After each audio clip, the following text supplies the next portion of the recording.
when people do cold calls, usually they open with a friendly statement like, "Hey John, how are you?" And while most people tend to get to the point fairly quickly in a cold call, it's also a fact that most people try to avoid using loaded terms like leads, marketing, or selling you something. And while that's not a bad strategy, today I want to share how confronting your prospects directly with those terms like lead can actually help you learn to handle your prospects better and teach you how to sell your offer better over the phone.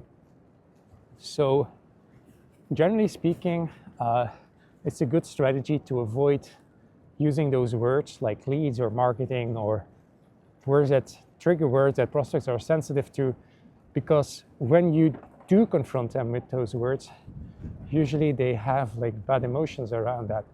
So why it's not about avoiding that, it's not about tricking your prospect into saying something that isn't true.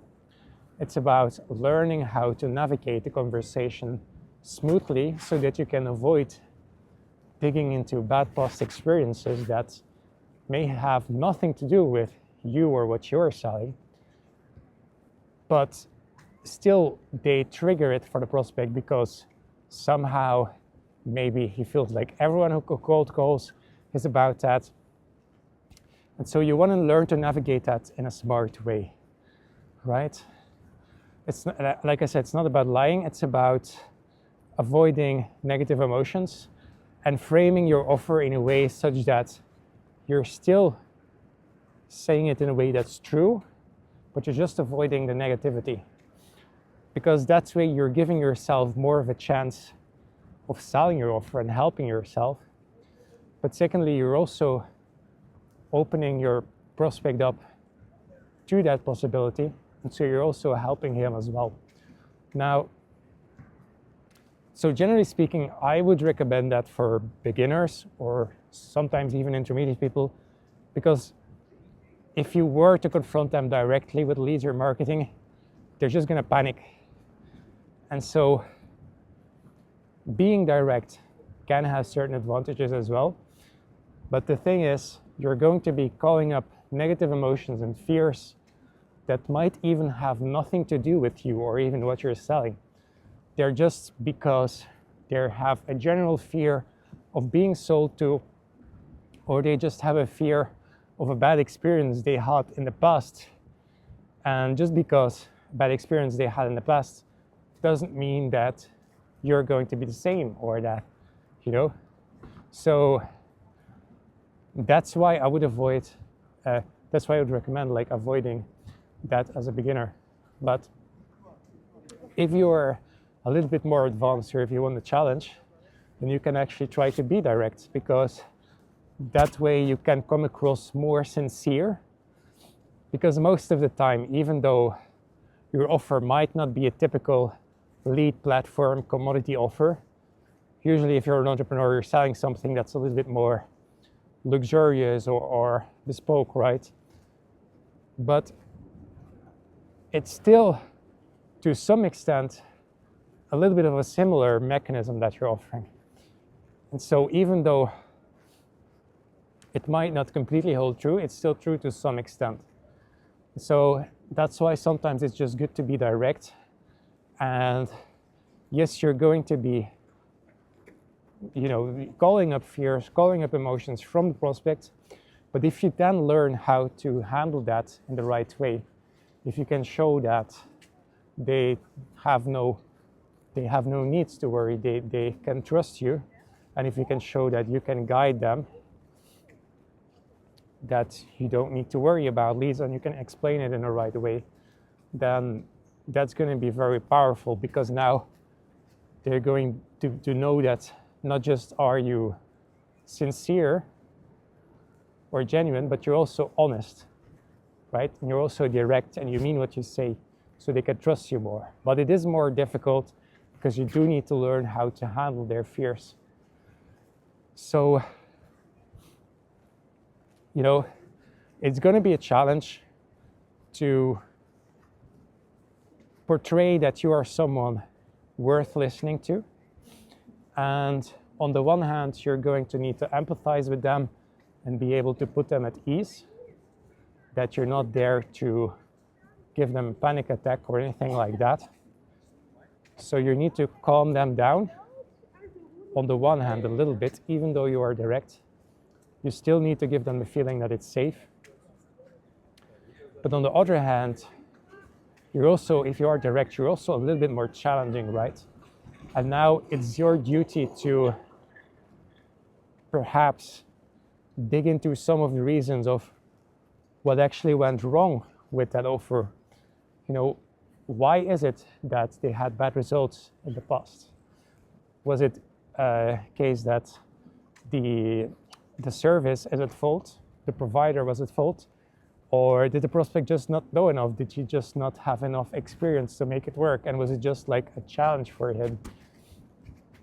And so confronting your prospect with that in a sincere way, it's a very direct, but it's a very honest way of doing like cold calls.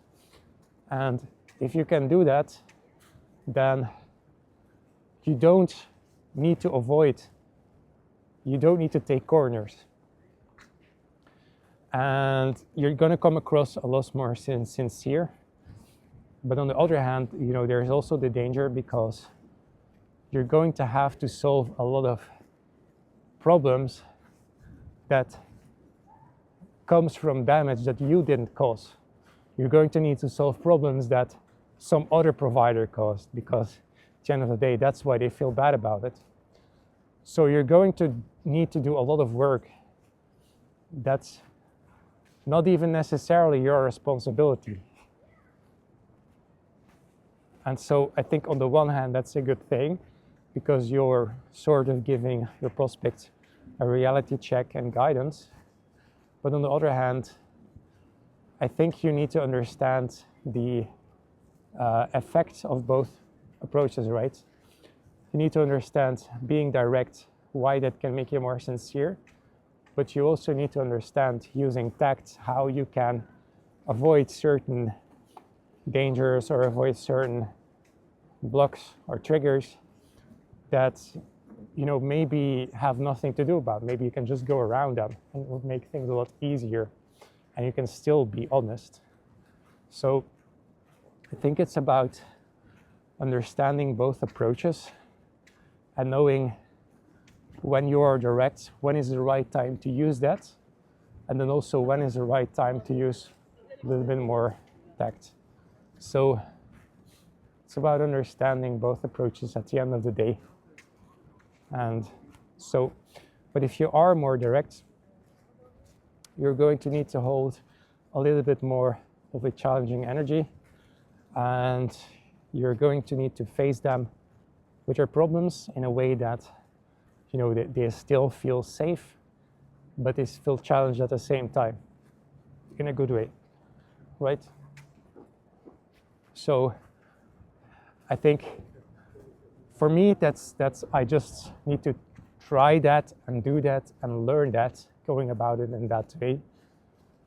Because at the end of the day, I used to do a lot of like tact, of like avoiding using terms like leads and marketing and selling. And it works for quite a while. But like recently, when I do that, my prospects feel like I'm just avoiding something. I think that's what they feel. And so now I'm like facing them head on directly with leads and marketing in the nicest possible way, but I'm just being direct with them. And I think that's teaching me to learn how to handle them better, be more direct, be more honest. And yeah, perhaps like in the future, I'll need to switch to a more like tactful approach. But for right now, this is something that I feel the progress from using the direct approach. And I think that's something I need. Perhaps it's not just my prospects that need it. Perhaps it's something I need in my life as well at the moment. I don't know. I think that's probably true. But yeah, facing things head on sometimes can be a necessity. You know, you can't just run around everything. sometimes you do need to tackle problems head on. So that's what I would say. So let me know if you have any ideas, if you like the video, or if you have some things that you want to share. And feel free to check out my next video if you enjoyed this one. I'll see you guys next time. Cheers.